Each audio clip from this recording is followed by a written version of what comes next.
أعوذ بالله من الشيطان الرجيم. بسم الله الرحمن الرحيم. إن الله وملائكته يصلون على النبي يا أيها الذين آمنوا صلوا عليه وسلموا تسليما.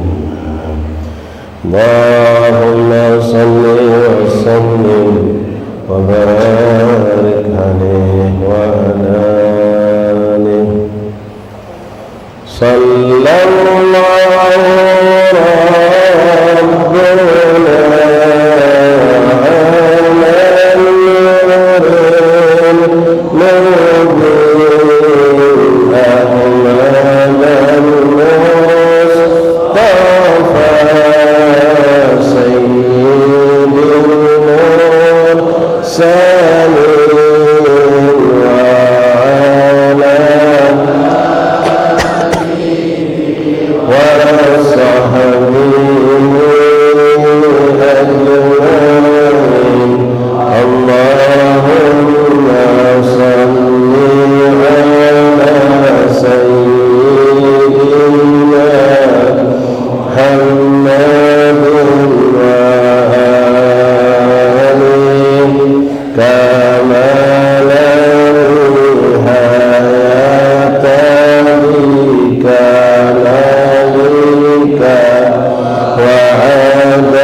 Alhamdulillahi Rabbil Alamin. Bihi nasta'in ala umuri dunya waddin. Wa sallallahu wa sallam ala khairi khalqillahi ajma'in sayyidina maulana Muhammad wa ala alihi wa sahbihi ajma'in. Rabbi shrah li sadri wa yassir li amri wa hlul 'uqdatam min lisani yafqahu qawli. Rabbi zidna ilman wa yaqinan warzuqna fahman. Allahumma arzuqna fahman nabiyyin wa hifdhal mursalin وإلحام الملائكة المقربين. سبحانك لا علم لنا إلا ما علمتنا إنك أنت العليم الحكيم. وتب علينا يا رب إنك أنت التواب الرحيم. واغفر لنا وارحمنا وأنت خير الراحمين. فانصرنا على المكافرين. اللهم يا من وفق أهل الخير بخير وأعانهم عليه. اللهم الخير وأعنا عليه. ولا حول ولا قوة إلا بالله العلي العظيم. معاشر الحاضرين إخواني جماعة المستعلين مسجد العوكدون رحمن رحمكم الله. السلام عليكم ورحمة الله وبركاته. الحمد لله ثم الحمد لله ثم الحمد لله لك الحمد syukra ya Rabbana. Syukur kita kepada Allah Subhanahu wa taala di hari yang ke-8 malam ke-9 daripada bulan Safar, Zafarul Khair. Kembali kita dikumpulkan Allah untuk sejenak beriktikaf sekaligus memakmurkan masjid, mengambil keberkahan waktu yang penuh berkah bainal isya'in antara maghrib dan isya dengan satu ketaatan yang teramat sangat tinggi nilai insyaallah, yaitu talabul ilm atau menghidupkan majlis ta'lim. Ikhwani rahimani rahimakumullah. Alhamdulillah, pada malam hari ini kita akan kembali melanjutkan pembacaan kitab Sabilul Iddikar suatu kitab yang membahas tentang perjalanan kehidupan manusia dari fase-fase yang dibikin oleh Imam Abdullah Al-Haddad menjadi beberapa fase kehidupan, mulai dari kita dari berada di tulang sulbi Nabi Adam AS, lalu berpindah sampailah kita berada di tulang sulbi orang tua kita, ayah kita, lalu kita pindah ke rahim ibu kita. Sekarang kita akan memasuki pembahasan mengenai perjalanan kehidupan manusia dari semenjak dalam kandungan, terlahirkan, dan lalu fase kehidupan di atas bumi ini sampai diwafatkan, yang mana perjalanan ini panjang, pembahasannya juga panjang. Sebelum kami memulai melanjutkan bacaan, kami sampaikan info buat ikhwan yang mungkin pengen memiliki terjemahan kitab, masih ada di depan pintu masjid. Yang pengen memiliki tinggal berhubungan dengan ikhwan yang ada di depan pintu masjid. Yang sudah punya kitab silakan memegang kitab dan membuka. Bismillahirrahmanirrahim. Alhamdulillahirabbil alamin. Allahumma shalli wa sallim wa barik wa karim ala sayyidina Muhammadin wa ala ali sayyidina Muhammad. Qala al-mu'allif rahimahullah ta'ala wa nafa'ana fi darin amin.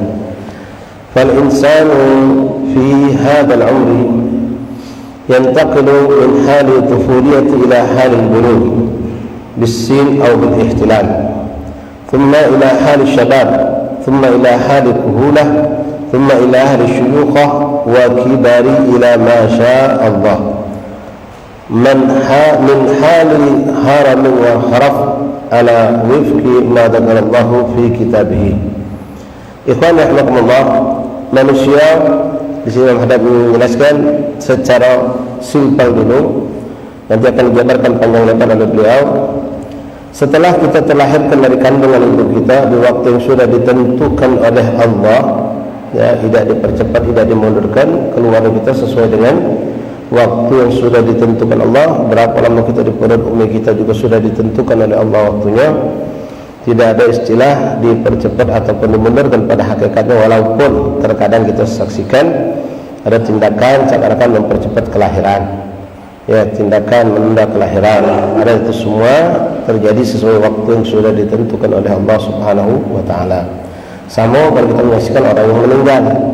Orang yang meninggal, maaf, kecelakaan, ya, atau terbunuh, seakan-akan meninggal dipercepat. Tidak, memang itu waktu yang sudah ditentukan Allah, dia wafat, ya, di waktu yang sudah ditentukan Allah, di tempat yang sudah dipilihkan Allah, dan tidak pernah maju sesaat pun atau mundur sesaat pun. Adapun sebab itu seakan-akan, ya, orang yang dibunuh itu seakan-akan dia memotong umurnya. Tidak, oh dia ini masih panjang umurnya, meninggal kecelakaan. Tidak, ya, ada orang negeri sombong ketika dia menyelamatkan ada seorang yang akan mengalami suatu kejadian yang mungkin kalau tidak diselamatkan dia mungkin meninggal. Lalu orang mengatakan, kalau bukan karena aku nolong dia, lah mau meninggal ini. Oh, ya, tidak, kau selamatkan, aku selamatkan, meninggal sudah sesuai dengan ketentuan Allah. Kapan sudah waktunya maka akan datang. Nah, di sini Imam Haddad mengatakan, fal insan fi hadzal umur, manusia di dalam umur kehidupan di dunia itu akan mengalami beberapa fase kehidupan yang insyaallah akan dijabarkan oleh beliau dengan dalil Quran dan hadis dan cerita-cerita hikmah yang bisa kita petik. Yantakil min hali tufuliyah ila hali bulugh. Jadi manusia ketika lahir menjadi bayi. Bayi. Nanti setelah bayi itu dia akan masuk masa anak kecil. Kemudian dari anak kecil sampailah ila hali bulugh bisin au ihtilam. Sampai kita akan menghidupi menjalani kehidupan sampai masuk umur baligh.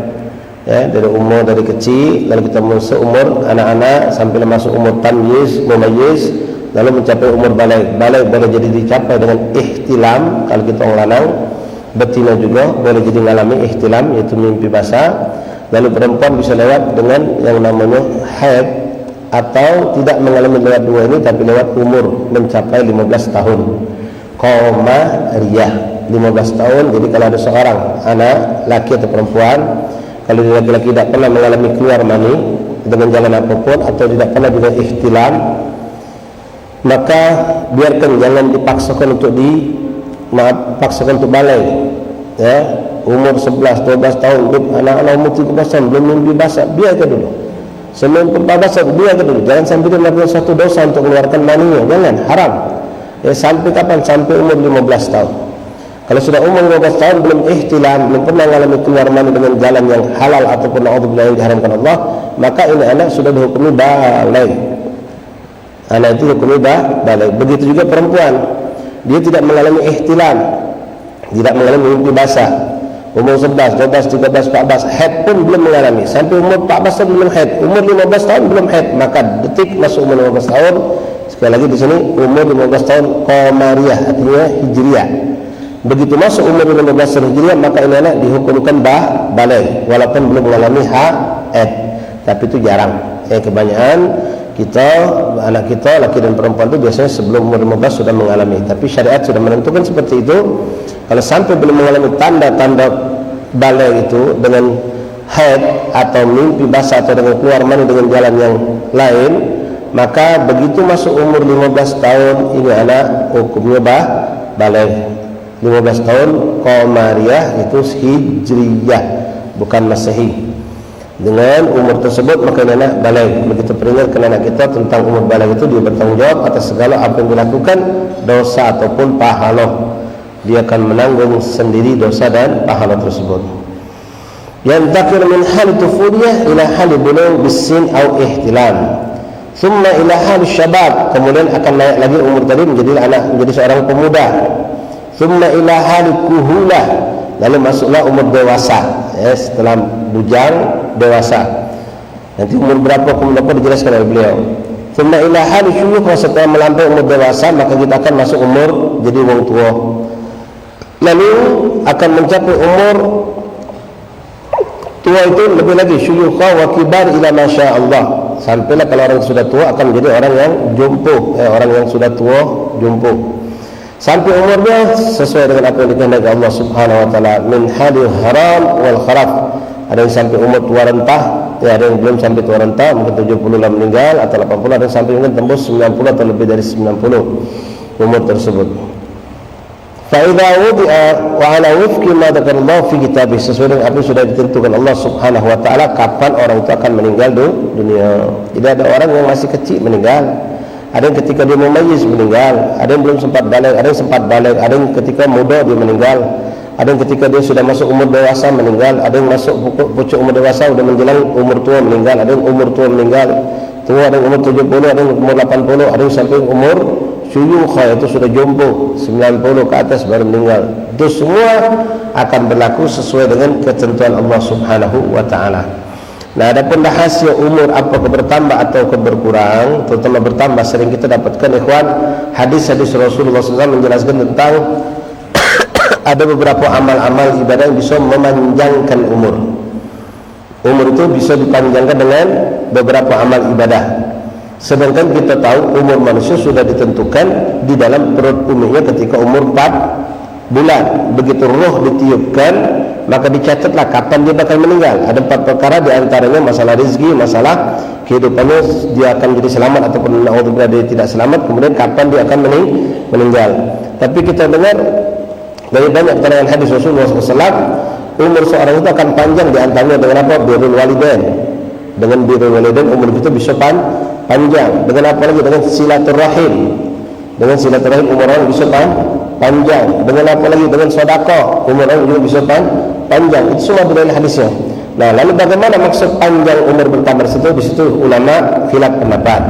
Ada yang mengatakan bertambah panjang memang Allah tambahkan umurnya, dan itu haknya Allah. Walaupun Allah sudah menentukan dan Allah berhak untuk menambahnya, itu haknya Allah. Namun lebih banyak pendapat yang mengatakan umur itu tidak bertambah, tapi keberkahan yang Allah tambahkan. Keberkahan yang Allah tambahkan sehingga kemanfaatan lebih panjang. Kemanfaatan lebih panjang. Namun kita saksikan ikhwan, pendapat yang pertama tidak bersalahan. Kadang-kadang kita saksikan ada orang-orang yang kita dapat sekarang di Palembang contohnya.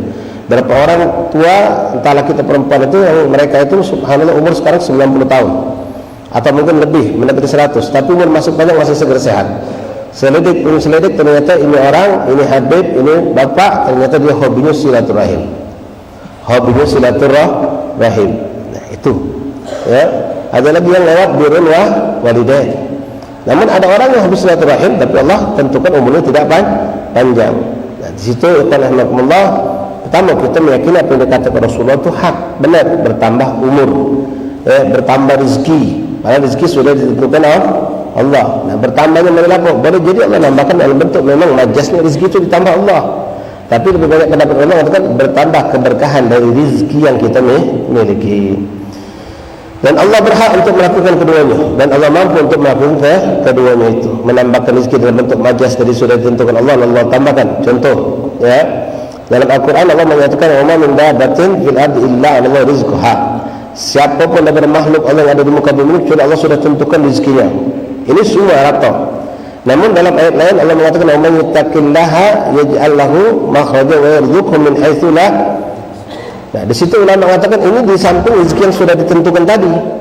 Kalau yang tadi sudah sifatnya umum, semua makhluk Allah mendapatkan. Wa min dabbatin fil ardi illa 'ala Allah rizquha. Tapi wa man yattaqillah itu tambah rezeki yang di luar daripada rezeki tersebut.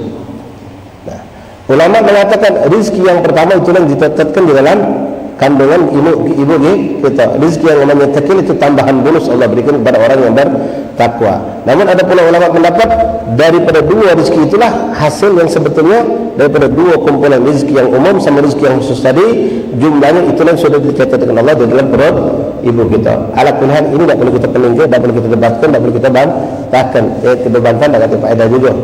Yang jelas mari kita minta rezeki yang berkah kepada Allah SWT, umur yang panjang, sehat walafiat dalam taat. Jangan minta umur panjang deh. Ya, umur panjang kalau sakit-sakitan apa nikmatnya? Ya, umur panjang sehat tapi maksiat, naudzubillah. Kita minta sempurna nikmat itu, umur panjang dalam sehat walafiat dalam taat kepada Allah Subhanahu wa taala. Itu yang kita harap. Rezeki yang halal dan thayyibah mubarakah, yang tidak mengadab kita. Karena banyak orang punya rezeki banyak justru teradab dengan rezekinya sebelum dia akan diadab di yaumil kiamah. Tersiksa dengan duit yang banyak, dengan harta yang banyak, tersiksa, naudzubillah. Kita minta rezeki itu yang halal dan thayyibah mubarakah, nafi'ah, yang bisa memberi manfaat untuk kita dan untuk orang sekitar kita. Baik ikhwani rahimani rahimakumullah. Wa fa idza wudi'a al-insan min batni ummihi istahala salihan. Sekarang beliau bercerita keadaan kita waktu lahir. Fa idza wudi'a al-insan min batni ummihi, ketika seorang itu terlahirkan keluar dari perut ibunya, ya, keluar itu terserah nak bentuknya, keluar itu sesar kah, lahir seperti normal kah, terlahir. Istahala sarihan, kebanyakan bayi itu akan menangis. Bayi itu kebanyakan dan hampir semua bahkan dianggap tidak normal kalau bayi lahir tidak nangis. Ya, kalau bayi tidak nangis pasti ada gangguan di tubuh itu. Ada satu yang mungkin belum sempurna, entah paruh, entah jantungnya, tapi makanya kadang-kadang kalau antum tahu pernah menyaksikan dokter itu kalau bayi lahir tidak nangis dikepuk-kepuknya dia nangis. Ya, kalau nangis itu menunjukkan dia punya paru-paru, dia punya jantung normal, persendian di tubuh itu normal kalau nangis. Nah, itu di dalam ukuran medik, tapi dalam hukum syariat ada itu pendapat yang datang berdasarkan sumber hadis Rasulullah disampaikan para ulama. Kenapa kita nangis ketika kita lahir?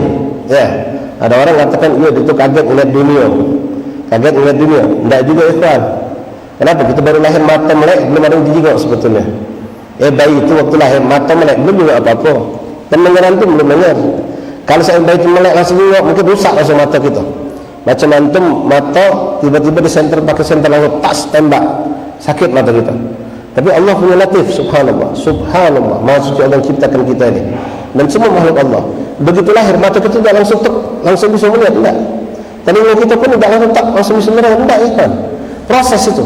Ya, dia katakan 40 hari perjalanan mata itu mulai bisa terbuka, walaupun melek ya, itu belum melihat. Nanti agak-agak lagi itu dia dah nyengok sebetulnya, belum melihat.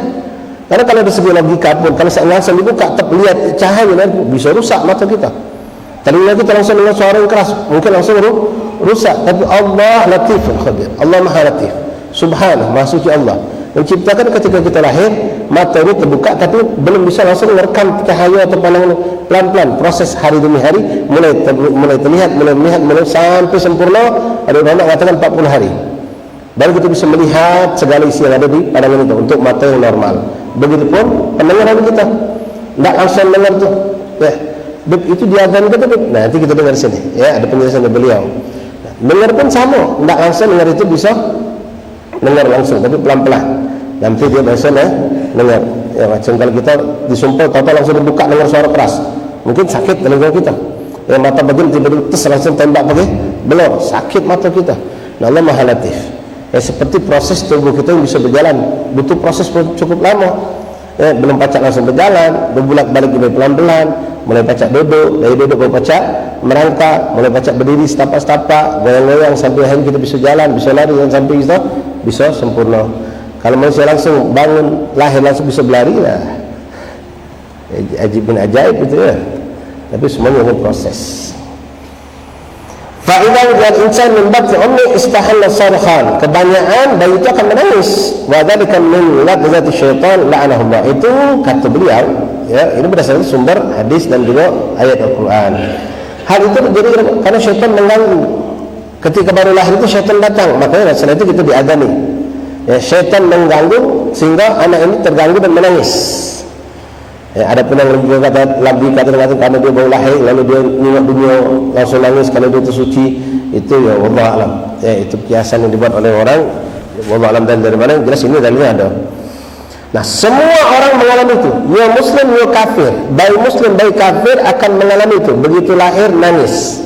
Nangis setelah apa? Karena di situ syaitan mengganggu. Syaitan mengganggu, entah secara langsung dekat atau dari jauh dia akan mengganggu. Mungkin dari dekat, kalau itu lingkungan yang dikelilingi dengan penuh benteng, dengan pikir, dengan segala macam, mungkin syaitan tidak datang dari langsung, tapi dia bisa mendatangkan dari jauh. Dan ini sudah janji Allah, dan Allah berikan itu.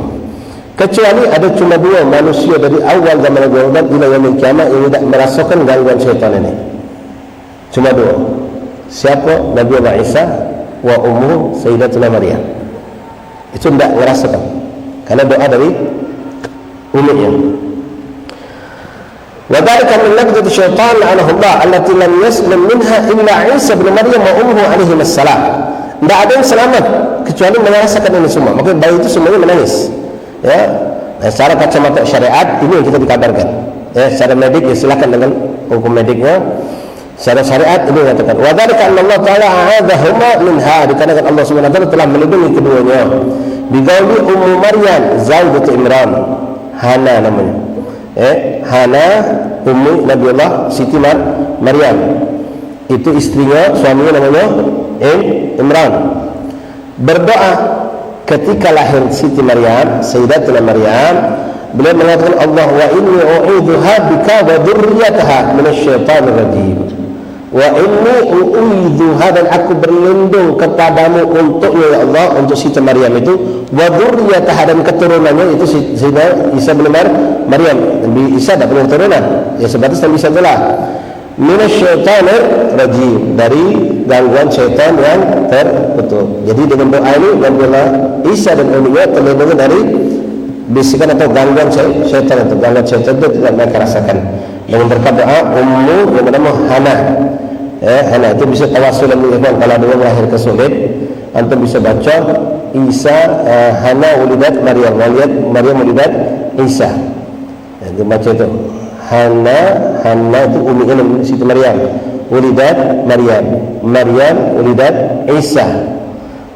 Lalu dia katakan ya ayyuhal maulud akhrij bi haqqi rabbil ma'bud.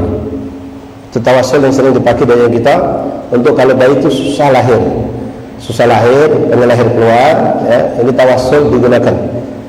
Dengan apa? Mengatakan Hana wulidat Maryam wulidat Isa. Hana itu Siti Maryam melahirkan Siti Maryam melahirkan Sayyidina Isa. Lalu kita katakan kepada perut yang ada di perut ini kita, ya ayyuhal maulud akhrij bi haqqi rabbil ma'bud. Keluarlah engkau dengan izin Allah Rabbil Ma'bud, itu Allah Subhanahu wa taala. Biasanya langsung dengan izin Allah Subhanahu wa taala. Ini mujarrad, ini zikir ini mujarrad. Hana wulidat Maryam wulidat Isa, ya ayyuhal maulud akhrij bi haqqi rabbil ma'bud. Wallahu a'lam. Karena dzakara dzalika fil hadis, sebagaimana disebutkan dalam hadis yang disampaikan Rasulullah SAW, inna iblis ja'al yat'an fa waqa'at ta'natuhu fil hijab. Jadi kita ini seperti ditusuk, dimainkan, diganggu, bukan gangguan untuk berbuat maksiat. Jadi macam dilatih, diganggu seperti itu oleh syaitan tadi itu. Nah, kalau Nabi Isa dan Siti Maryam berkat doa daripada Hana umminya tadi, ada hijab yang menghalangi dia berdua untuk tidak diganggu oleh syaitan. Wallahu a'lam. Masuk ahbab rahimakumullah. Adapun jadi kita bicara bayi baru lahir nangis. Kalau kita dapatkan anak kita galak nangis malam, Ya, kalau sudah maghrib nangis susah sampai jam 10 malam. Kadang jam 10 tu nangis sampai subuh susah. Nah, itu ada sebab. Banyak sebab. Boleh jadi sebab memang sebab sifatnya gaib. Boleh jadi sebab dari segi kesehatan. Kalau anak kita dari pagi bermain terus, belincak terus, boleh jadi malam gelisah. Ya, umur setahun setengah tahun berpacak lagi, sudah pacak ngoling-ngoling, lesan tak tidur. Ya malam dia kecapean, wajar dia kalau dia nangis malam lagi. Atau mungkin panas, atau mungkin pampasnya penuh. Ya, atau mungkin dia nyampak kesalahan kita tidak tahu. Tapi ada juga memang gangguan jin atau syaitan yang mengganggu. Karena anak itu, ikhwani, dia seperti malaikat dikatakan seperti apa? Kusyifal ghita, terbuka hijab. Dia bisa melihat apa yang tidak bisa kita lihat. Ya. Nah, ada yang Allah dia kemampuan tidak mengganggu dunia, tapi ada memang terganggu. Ada yang terganggu. Nah, ini juga antum bisa, ini saya bisa bagikan kepada antum kalau mendapat dari seorang habaib di sini. InsyaAllah saya tidak salah. Kalau nemu anak yang galak sakit, galak nangis, nangis malam lagi atau maghrib, kadang-kadang siang sehat, sore dan apa-apa pas maghrib mulai nangis. Dan memang itu kadang-kadang ada yang ganggu dia. Dan kita bisa bacakan macam-macam, itu bisa baca. Ta'awud di antara berbinas kita baca. Kemudian antum bisa baca itu silakan baca. Kalau antum bisa baca sakran silakan baca. Nah, kalau yang nak mudah antum bacakan ayat kursi sekali, bacakan ayat kursi, kemudian baca ya narukuni bardan wassalaman ala Ibrahim. Tiap kali budak insyaallah. Ya narukuni bardan wassalaman ala Ibrahim. Ini ucapan Allah kepada api yang saat itu membakar Nabi Ibrahim, diperintahkan Allah untuk dingin. Ya, apa yang dikatakan Raja Namrud yang membakar jasad Nabi Allah Ibrahim alaihissalam, dan Allah katakan kepada api tersebut ya narukuni bardan wassalaman ala Ibrahim. Mungkin dia panasnya bukan panas yang sifatnya panas hawa gitu, jadi ada sesuatu yang mengganggu dia. Nah, kita bacakan itu insyaallah. Ya, kalau antum punya banyak bacaan yang lain silahkan. Wirid sakran mujarab. Ya, kalau antum biasa baca wirid sakran, ya, ketika sur itu antum arahkan ke anak itu, baca 3 kali. Ya, mungkin ada ikhwan yang biasa baca wirid sakran. Wirid sakran itu boleh didawamkan. Setiap hari baca tidak apa-apa. Kalau pakai ijazah lebih afdal, dan pakai ijazah tidak apa-apa. Cuma kalau antum baca sekali. Tapi kalau antum dawam sampai nak 7 kali, nak 11 kali, ya harus ada ijazah. Nah, wirid sakran itu yang antum bisa buka di kitab-kitab wirid-wirid para habaib itu ada, di Khulasatul Madad ada, di wirid-wirid Al-Khairat ada, Sukabumi ada, Dalwa ada, banyak pun anak habib itu ada dalam. Ya, di situ ada kalimat nanti Allahumma in ahadun aradani bisu'in. Aradani itu untuk aku. Ya Allah, seandainya ada orang yang berniat buruk kepadaku, maka di situ kita berhenti damirnya. Kalau itu anak kita, itu anak perempuan, aradaha. Kalau dia anak laki-laki, aradahu. Allahumma in ahadun aradani, kalau untuk kita. Kalau untuk anak kita laki-laki, Allahumma in ahadun aradahu. Kalau perempuan, aradaha. Allahumma in ahadun aradani bisu'in minal jinni wal insi wal hush wa ghairu min sa'il makhluqat min basyarin aw syaitan aw sultan aw satan aw waswas. Itu komplit sudah. Ya Allah, kalau ada seseorang, ada sesuatu yang hendak menginginkan kepadaku keburukan dari bangsa jin, manusia, waswas, syaitan, segala macam lah kita sebut dari situ, maka kita lindungi anak tadi. Nah, kalimat sur itu kita putarkan ke bayi tadi, keliling ke kiri, keliling kayak tawaf. Sur sekali, lalu antum melakukan ini 2 kali, putarkan di atap rumah 2 kali, ketiganya putarkan lagi ke budak tadi. Insyaallah mujarab. Dia tidak akan merasa melihat sesuatu yang mengganggu, tidak akan ada yang mengganggu dia insyaallah. Antum yakin insyaallah itu jadi obat. Karena yang macam ini bawa ke dokter bingung. Ya, panas ida, demam ida, tapi udah dacak tidur. Apalagi nangisnya pas maghrib, nangisnya pas dalwagi. Ya, digendong salah, diduduk salah, karena kesian bini kita tidur, bini kita gendong, digawaknya nangis, apa ke nangis. Jadi apa kan bingung kita. Nah, balik ini masalahnya balik kepada perkara yang gaib. Ini kita percaya tentang hal seperti ini. Ya, ada hal yang mengganggu itu memang ada, tapi jangan terlalu ketakutan. Ini hal biasa. Hal seperti ini hal yang biasa dialami oleh anak-anak kecil. Ya, karena mereka memang kusyifal ghita, masih terbuka hijabnya, masih terbuka, dia punya hijab. Jadi dia bisa melihat macam-macam hal yang mungkin sebagian mereka, kita mungkin yang ada dulu, kita menjaga kekuatan tidak merasa terganggu. Tapi ada anak-anak yang mungkin dia melihat sesuatu yang agak tajam, atau dia posisinya dia diberikan Allah kekuatan sehingga agak lemah, hingga dia ketakutan, menangis dan seterusnya. Ya.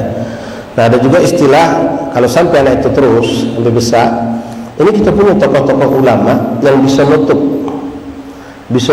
Jadi pandangan budak ini bisa ditutup dengan doa yang dia miliki. Ya, di sini Allah alam di Palembang mungkin saya kira ada. Ya, kalau kamu nanya apakah saya bisa, minta maaf saya belum bisa ke situ. Kalau nutup menjem kami baca. Menjem kami baca. Tapi kalau nutup dari pandangan gaib kita belum punya ilmunya. Cuma yang model amalan tadi lah mungkin bisa kami sampaikan buat ikhwan. Namun ada beberapa habaib yang atau kiai-kiai yang memang mereka bisa. Ya, tahu dia memang budak ini juga ada juga hal-hal yang gaib yang mengerikan buat dia, bisa dia tetap sama dia. Ada juga yang melihat hal-hal yang bukan mengerikan tapi menakjubkan, misalnya arwah salihin, melihat malaikat Allah, itu bayi murni, bersih. Maka jaga ikan, jangan sampai dikotori dengan nanti berikan rezeki yang syubhat atau yang haram, rusak. Jangan sampai dia melihat hal-hal yang diharamkan Allah. Bayi itu bersih, kata Rasul, kullu mauludun yuladu alal fitrah. Jadi kita jaga kebersihan anak kita tadi. Nah, ketika anak kita melihat sesuatu yang aneh-aneh, kita tunggu, nganggu tak? Kalau tak nganggu, biar agak lewat sendiri. Ada masa dia akan lewati masa itu. Ya, kita melihat anak kita macam ketawa-ketawa dewek.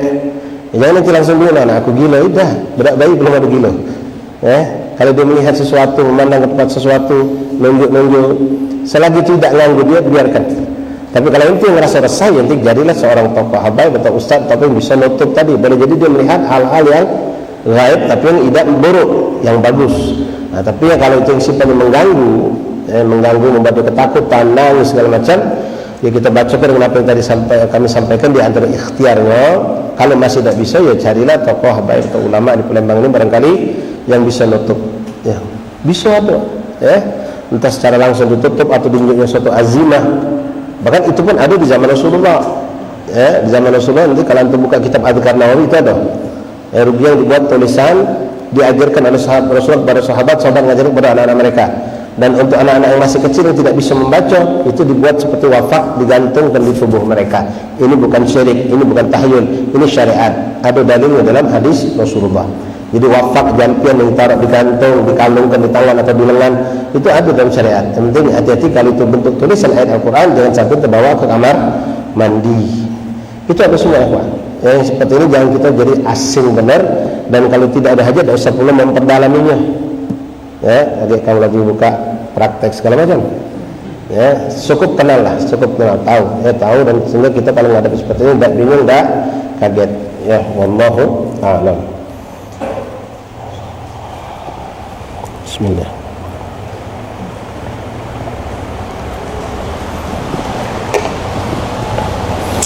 Ada orang sampai besar bisa lihat ikan. Dan seringnya banyak ini. Ya, anak sering sampai ngantum. Ada orang datang, boleh kami bib pacak nyingok dari. Ya, nanya bib pacak nyingok ada pacak. Dia kecil lah pacak nyingok. Bukan nyingok itu bib, nyingok bib. Nyingok yang gaib ini kan. Itu tidak bisa gitu. Tapi subhanallah ada ikan. Kalau anda sebutkan orang lain mungkin anda kenal asatis itu. Yang mereka yang dibukakan Allah hijab. Dia tahu di mana ada rumah jin, di mana markas jin, di mana tempat kumpulnya jin. Dia dibukakan Allah hijab dan dia dikasih Allah kemampuan melihat. Nah, menurut kita ni kalau dibukakan mungkin kita langsung pingsan, mungkin tidak bisa tidur melihat seperti. Tapi ada orang yang diberikan Allah kemampuan. Dia bisa mager. Ya, misalnya rumah ini terkenal ada jinnya, biar tidak terganggu diusir jin tadi. Diusirnya, jin sudah keluar, dia tak masuk lagi di pagarnya. Bagaimana pagarnya? Bukan pakai batu beton, bukan. Dengan bacaan. Kadang-kadang wasilahnya air, kadang-kadang wasilahnya air diputarkannya. Nah, kaget misalnya subhanallah, ini kejadian ya, satu sebagai di mananya. Nanti kalau pagar itu rusak, itu ketahuan. Jin itu ada masuk lagi, nganggu lagi, ketahuan. Oh, ini ada yang rusak, pagar iklan ini. Dia teman macam kita pagar rumah. Nah, ini rusak katanya. Ini rusak katanya. Ada yang ngedobraknya, dibaguskannya lagi, dikeluarkannya lagi, tenang lagi. Kadang nggak masuk akal, masalah ini. Kita bisa bahas masalah jin panjang lebar ya. Ya, jelas itu biar kita tidak merasa aneh dan jangan mengingkari. Perkara itu ada cuma yang viral-viral yang ada sekarang di Facebook, di YouTube segala macam tentang sulap merah segala macam itu kita tidak ngurusi itu ya. Ya, cuma kita perlu tahu dalam syariat Islam alam perjinan itu ada. Ya, alam perjinan itu ada, alam arwah salihin itu ada, arwah-arwah malaikat itu ada. Itu ada bab sendiri, dan untuk orang seperti kita cukup tahu, kenal, dan tidak perlu kita memperdalaminya. Memang ada orang tertentu yang diberikan Allah kemampuan untuk seperti itu. Wallahu a'lam. Wa min as-sunnah al-ma'mur biha. Di antara yang disunahkan ketika anak baru lahir, an yu'addina fi udhun mawlud al-yumnah wa yuqamu bis-salati fi udhunihi yusra tadhkiran lahu bi fitrati allati fatara Allahu an-nas 'alaiha wa hiya at-tauhid. Di antara yang disunahkan ikhwan, kalau bayi baru lahir jangan lupa ya diadzankan. Jangan lupa diadzankan. Nah, ini syariat jangan pakai logika. Jangan pakai logika. Tadi saya sudah bilang, anak itu kalau baru lahir itu kadang-kadang telinganya belum langsung bisa mendengar. Lalu kadang-kadang orang protes begini nih, kita agak keluar sedikit ya. Dalam ahli sunnah, akidah ahli sunnah wal jamaah, kalau orang meninggal dunia kita adzankan. Ya, ini bid'ah hasanah. Orang meninggal di kubur kita adzankan. Ada yang protes, wah itu bid'ah, tidak ada Nabi melakukan. Lalu dijawab oleh ulama kita, ini tidak ada larangan. Pertama, ya, tidak ada larangan dalam syariat haram mengadzankan mayit dalam kubur, tidak ada. Nah, ulama kita mengkiaskan ini sebagai ikhtitam, penutup dalam kehidupan. Dikiaskan manusia ketika lahir itu dikumandangkan adzan dan iqamah, maka setelah meninggal mereka pun dikumandangkan adzan dan iqamah. Lalu kelompok itu ngomong, oi, nak ngajak orang salat lagi apa? Dia itulah mayit. Dia itulah mayit. Apa nak makin dikomat ketujuh dia? Nah, tarik telinganya kuat-kuat. Bayi yang diadzan gitu, dikomat ke? Dikomat ke? Pacak salat tak dia? Tidak juga. Ini syariat. Jangan pakai logika. Kalau pakai logika, ngapain dikomatkan? Emang bayi bisa ambil wuduk? Kalau ada heboh, ya, ambil wuduk, solat, komat dia, rukuk, sujud, bayi ajaib itu. Ya, nah, jadi jangan pakai akal. Ya, ini syariat. Ketika Rasulullah diadzankan, kumandangkan adzan untuk mengenalkan dia kalimat tauhid, terutama di situ sebagai disebut muhammad, asyhadu an la ilaha illallah wa asyhadu anna muhammadar rasulullah. Perkara hayya 'alas shalah yang itu semua zikir yang dikumandangkan untuk dia. Yang dikumandangkan untuk dia walaupun dia sendiri belum mendengarnya. Ketika dikomatkan komat Allahu akbar, Allahu akbar, komat untuk salat. Emang bayi itu mau salat? Enggak, bayi itu enggak salat. Sama seperti mayit ketika sudah meninggal kita komatkan, emang mayit salat? Ya enggak juga, sama ketika bayi lahir dan disuruh salat. Cuma ini syariat. Lalu kami melakukan ketika mayit dikuburkan, diadzankan, dikomatkan, itu kiasan. Ketika manusia hidup pertama kali tinggal di bumi, lahir di muka bumi Allah, diadzankan, dikomatkan, maka ketika mereka kembali ke dalam bumi, wafat, maka diadzankan dan dikomatkan. Kalau tidak mau, sudah, tidak usah ribut. Tidak mau diadzankan, tidak mau dikomatkan, silahkan, tidak apa-apa. Tidak usah diributkan. Ya, kalau bicara masalah ini panjang, kita sudah buka kemarin alam arwah, kita sudah punya pendengaran. Ketika Allah mengatakan bahkan di alam dulu, ketika manusia semua dikeluarkan dari tulang sulbi Adam AS, Allah mengatakan alastu birabbikum, kita sudah menjawab qalu bala. Itu masih bentuk arwah, kita sudah dengar. Bahkan sekarang kita saksikan, ini sudah mungkin cukup viral, ketika seorang bayi, ada bayi masih dalam perut, dilantunkan suara lantunan Quran, itu bayi bergerak. Jadi bergerak dengan gerakan yang halus, dengan gerakan yang halus. Tapi ketika didengarkan sesuatu yang buruk, dia bergerak dengan gerakan yang buruk. Ini mungkin bayi belum ada telinga, cabang bayi itu belum sempat untuk keluar dari perut ibu, tapi dia sudah ada respek yang seperti itu, sudah ada efek yang bagus ketika didatangkan yang bagus, dan ada efek yang buruk ketika diberikan yang buruk. Tayyib, ayu aduna adul maulud al-jumlah wa yakun salat fi udhul usra. Ya, telinga kanan diadzankan, telinga kiri dikomatkan. Ini kalau bisa jangan terlalu jauh dari setelah lahir. Jadi baru lahir itu mungkin ialah dibersihkan, tali pusarnya dirapikan, bla bla bla, sudah selesai, langsung kita adzankan. Ya, posisi adzan kalau bisa ngadep kiblat, antum yang adzan ngadep kiblat, tidak bisa, terserah, bebas ngadep kemana silakan. Ya, adzan itu usah keras-keras. Ya, pelan-pelan dan ke kanan, selesai telinga kiri dikomatkan.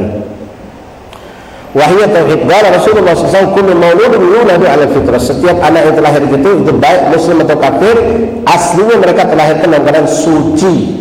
Namun untuk seorang muslim kita adzankan dan kita komatkan. Nah, ini dengan ikhwan nasihat Rasulullah untuk kita semua, peringatan Rasulullah untuk kita semua. Kullu mauludun yuladu 'alal fitrah. Setiap bayi yang terlahir itu, anak siapapun dia, anak wali, anak soleh, anak toleh, anak bajingan, anak orang fasik, lahir dalam keadaan suci. Maaf, sampailah kalau dia status anak haram misalnya, anak hasil perzinahan, anak itu suci tetap. Yang kotor bapak emaknya, yang kotor itu bapak emaknya berlaku zina. Ini anak suci, anak kafir pun suci. Sama, mereka itu dalam keadaan suci. Yuladu 'alal fitrah. Lalu Nabi mengingatkan kepada kita, nak kau jadikan apa anak itu? Terserah nak jadikan apa. Sampai Nabi mengatakan, fa'abawahu yuhawidanahu au yunasiranahu au yumajisanahu. Maka tergantung bapaknya, mau dijadikan Yahudi jadi Yahudi, mau dijadikan Nasrani jadi Nasrani, mau dijadikan Majusi jadi Majusi. Apanya? Fi'il, perbuatan, pemikiran dan pola kehidupannya. Kalau kita mau menjadikan seorang muslim, maka kita jaga. Jadikanlah seorang muslim. Ada pepatah Jawa Arab. Pepatah ini pepatah Jawa Arab. Al-ana kal-ina. Al-ana tahu anak? Anak ya anak. Kal-ina, ina itu wadah. Al-ana kal-ina. Ini bahasa Arab sampai bahasa Indonesia. Anak itu seperti wajan, seperti wadah yang kosong yang bersih. Itu mau siapa terserah. Seperti yang disebutkan Rasulullah, mau ente ajarkan dia dengan tauhid, dengan akhlak, dengan agama, dengan sesuatu yang baik, akan jadi baik. Istilah kalau ente isi sirup jadi sirup, ente isi kopi jadi kopi, ente jadi teh, ente mau isi bensin jadi bensin, mau isi kecap jadi kecap. Terserah orang tuanya. Aslinya dia bersih. Nah, kita pengen anak kita tahun fokotuhun, suci ditambah lagi kesucian. Dengan apa? Dari semenjak dia perut kita jaga kesuciannya. Jangan sekali-kali kau berikan nafkah yang batil, yang haram, yang syubhat pun jangan kepada istrimu yang sedang hamil. Karena engkau telah meracuni anakmu dari semenjak bulan perut. Berikan rezeki yang halal dan thayyibah kalau pengen punya anak yang soleh dan solehah. Pengen punya anak soleh dan solehah, anak dengan perut masih dalam kandungan sudah cepatnya kita bini kita dengan duit haram, makanan yang haram. Maka jangan salahkan kalau ini anak cengkal lahirnya, akan menjadi anak yang toleh, anak yang sulit untuk dibimbing ke dalam kebaikan. Na'udzubillah. Dan kita jaga.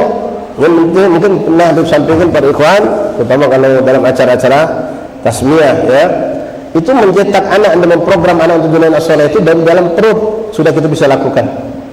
Bahkan dari detik ini sudah kita bahas kemarin. Antum yang masih muda nih, kebanyakan kita di tulang sulbi antum masih ada keturunan. Antum niatkan untuk setiap ibadah antum, sholat antum, zikir antum, pergi majelisnya antum untuk memberkahi yang ada di tulang sulbi, agar kelak menjadi keturunan anak yang soleh dan soleha. Sekarang antum sudah kawin, punya anak dua, boleh jadi Allah karunia anak 3 lagi di belakang yang masih di tulang sulbi kita. Nah, hadirnya kita di suatu tempat majelis seperti ini, niatkan ya Allah berkahilah yang ada di tulang sulbi itu. Kita dengar adzan, dengar qomat, dengar salat, kita lakukan, dia ikut bersama kita. Dengar Quran, dia ikut, kita berzikir, dia ikut. Itu kita niatkan. Tapi naudzubillah sebaliknya ikhwan, kalau antum bawa ke tempat yang maksiat, maka dia pun ikut bermaksiat. Naudzubillah. Kemudian kalau sudah kita kawin, lalu maaf, terjadilah perhubungan kita dengan istri kita, lalu berpindah tulang sulbi ini kepada anaknya dan di lain rahim istri kita, tahu dulu kita hamil, maka program lagi di situ. Usahakan kalau bisa istri kita mentarget, tidak usah bernazar, mentarget dari semenjak tahu dirinya hamil minimal 3 juz Quran sehari dibacakan untuk anak yang juru kandungan.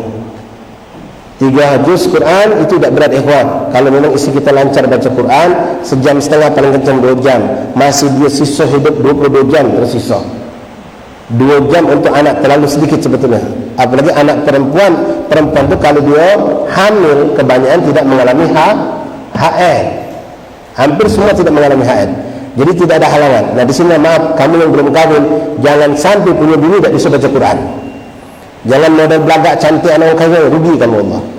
Ya, kita pengen anak kita sudah dididik dekatkan Quran dari semenjak dalam perut dia, sebelum nanti kadang dia sudah lahir.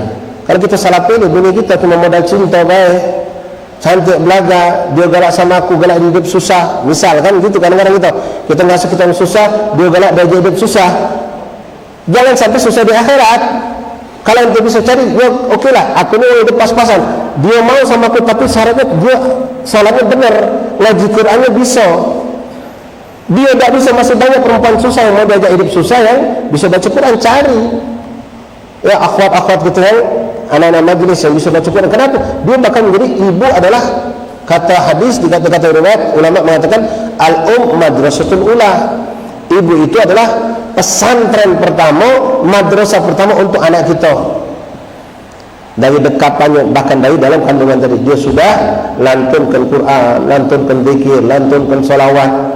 Kita pun bantu. Dengan apa? Ada waktu kita duduk di samping istri kita, membacakan rotib, bacakan salawat, bacakan Quran, bacakan hadis-hadis Rasulullah. Sehingga anak-anak kita program bersama. Tambah lagi, jangan nunggu pas nak lahiran dah minta telusuran. Ini banyak datang, Bib, tolong Bib. Ya bagus ya kawan. Anak hari mana nak lahir ke dalam lagi Bib, sudah siaga 3. Sudah masuk 9 bulan, minta bagi telusuran. Khair, biar kelahiran selamat, lancar, lanjut. Tapi jangan minta telusuran. Dari tahu pertama hari nanti hamil, itu deketilah ulama itu, deketi ahli ibadah, ahli zikir itu, minta banyu untuk keselamatan anak itu dohir batinnya dari semenjak baru bulan pertama, bulan kedua, ketiga sampai lahir.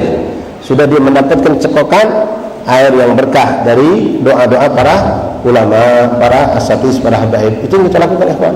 Nah, yang terpenting tadi, jangan sampai kamu berikan istri kamu yang sedang hamil anak kamu dengan rezeki yang syubhat, apalagi yang haram. Masuk ahbab rahimahullah. Jadi Rasulullah dengan kita, ya, nak kamu jadi kenapa anak itu terlahir dengan keadaan suci, kata Rasulullah. Terlahir dengan keadaan suci, tergantung orang tuanya. Mau dijadikan Yahudi ya jadi Yahudi, mau dijadikan Nasrani jadi Nasrani, mau dijadikan Majusi jadi Majusi, tergantung pendidikan kita kepada anak kita. Wa qala Allah Subhanahu wa taala fil Qur'anil azim, a'udzu billahi minasyaitonir rajim, fa'alim wajhaka lid-din hanifan fitratallah allati fatara an-nas 'alaiha wallahu a'lam bis-shawab. Nanti minggu depan kita akan jelaskan apa yang harus dilakukan oleh orang tua terhadap anaknya. Nah, satu fadil amal lagi kan daripada amalan amal ini, fadil amal saleh, fi'lus salihin, ya, fi'lus salihin. Untuk apalagi zaman sekarang, kalau bisa antum jangan tidak lakukan. Di antara kemuliaan keberkahan dari surah Inna anzalnahu fi lailatul qadar, itu juga termasuk yang disunnahkan untuk antum bacakan ketika anak baru lahir, terutama betina, yang lanang juga boleh, tidak ada kesalahan, betina terutama dan lanang juga. Sekali lagi, bacakan surah Inna anzalnahu fi lailatul qadar di telinga anak kita, sekali di kanan, sekali di kiri, jadilah ketika mereka baru lahir. Faedahnya insyaallah kata ulama, anak ini akan selamat dari perzinahan sepanjang hidupnya. Akan selamat dari perzinahan sepanjang hidupnya. Sekarang mengerikan, zaman kita sekarang sudah ngeri. Zina itu sudah dianggap biasa, selingkuh itu sudah dianggap keren, bahkan biasa baik. Ya, nah entah wallah alam 10 tahun lagi, kadang mungkin lebih serem lagi. Ulama-ulama yang sekarang masih ada, guru-guru kita masih, mungkin mereka sudah banyak yang wafat. Orang-orang mukhlisin itu mungkin sudah banyak yang wafat. Kakeknya, emak kita, bapak kita selama ini menjadi benteng kita dari adab Allah, menjadi sebab kita mendapat doa berkah, boleh jadi sudah wafat. Sedangkan kita dan anak kita menghadapi zaman yang akan jauh lebih parah. 10 tahun sekarang beda dengan 10 tahun yang lewat, ikhwani. Kalau anda masih ingat, ya, anak sekarang SMA nih, yang sekarang 10 tahun lalu masih SD kelas 2 dia, masih SD kelas 4 dia. Sekarang dia sudah SMA. Zaman itu belum separah sekarang. 2012 itu belum parah seperti sekarang. HP Android tidak secanggih sekarang. Sekarang sudah masya Allah, ya, mengerikan. 10 tahun ke depan lebih mengerikan lagi. Maka bentengnya anak kita dari sekarang. Dari kapan? Dari seperti yang saya sampaikan daripada ikhwan, program dari semenjak anak di tulang sulbi kita, lalu ketika dia pindah kepada rahim istri kita, begitu dia lahir dijaga terus, dikawal terus. Apapun yang terjadi itu kehendak Allah. Alhamdulillah kita sudah ikhtiar. Ya, karena ini selamat. Wallahu a'lam bis-shawab. Pada azan Isya yang nak berwudu silakan wudu. Setelah azan kita salat Isya insyaallah.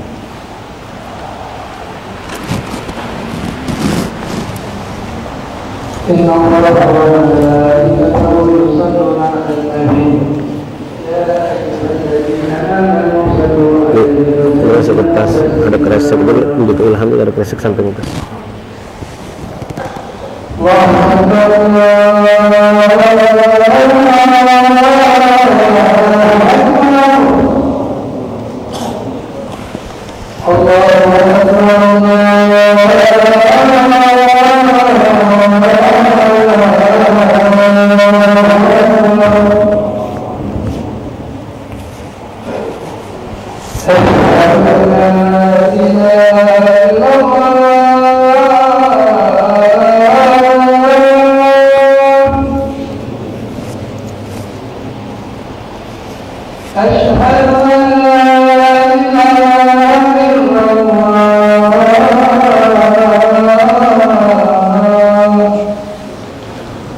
أشهد أن لا إله إلا الله أشهد أن محمدا رسول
Rasulullah sallallahu alaihi wasallam taslima Allahumma salli ala sayyidina Muhammad wa ala alihi wa sahbihi salatul qa'imah ati sayyidina Muhammad sallallahu alaihi wasallam salatul fadhila syarfa darajat al-aliyah rafi'ah wa ba'athu maqama mahmud alladhi wa'ata ya arhamar rahimin rabbi firli wa rabbi rabbi firli wa rabbi firli wa rabbi rabbi firli wa rabbi rabbi firli wa rabbi warhamhuma wa rabbayani saghira Allahumma inna nas'aluka al-'afwa wal 'afiyah wal 'afiyata ad-da'imah fid dunya wal akhirah wa sallallahu alaihi wasallam alhamdulillah amin. Masyaallah, sedikit ada pertanyaan di sini. Beliau mengatakan pernah mungkin kami menyampaikan atau lewat asatidz juga yang menyatakan kita semua ini punya keturunan. Nah, kita punya keturunan. Lalu bagaimana dengan orang yang menikah tapi tidak punya keturunan? Ya, mungkin saya perlu tambahkan lagi, mungkin bukan cuma orang menikah, orang yang belum menikah. Ya, mungkin kalau dikatakan punya keturunan atau tidak.